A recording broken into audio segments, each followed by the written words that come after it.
Hello everyone, welcome back to another Python video. In this video we're going to be talking about multi-level inheritance.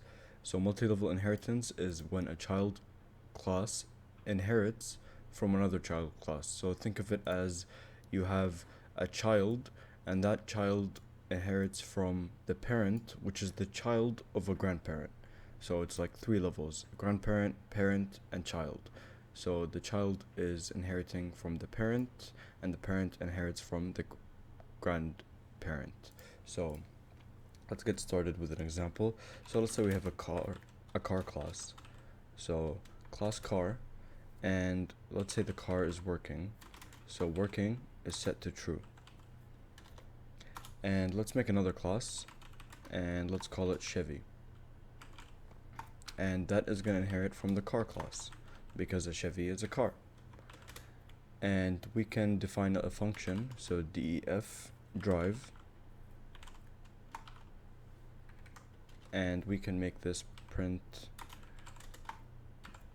this car is driving. And we can make one more class so this is the grandparent, this is the parent, and this is the child. But this is also a child of this class. So this is a child of this class, and this is a child of this class. So it's three levels.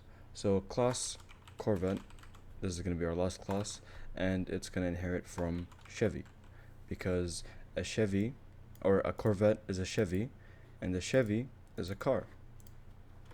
So what is this going to do? Let's say define race, let's say, because they're fast, so they can race, and then print this car or this Corvette is fast.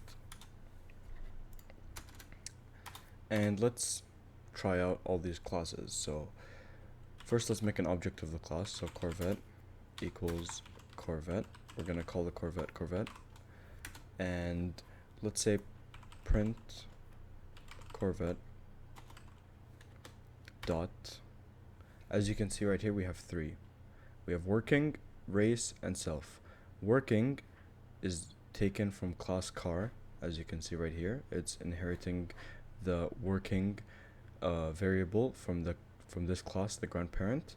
And you have race, drive, which is taken from Chevy, and you have race, which is in its own class. So let's print working, and let's print, or we don't need to print, we can just say Corvette dot drive, and then we can say Corvette dot race, and let's see if they all work.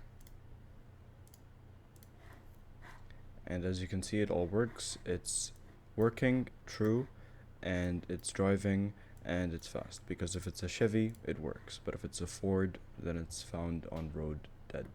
So that's basically it for this Python video. If you enjoyed, please like and subscribe, and stay tuned for more computer science content. And as always, the full code will be posted in the comments down below.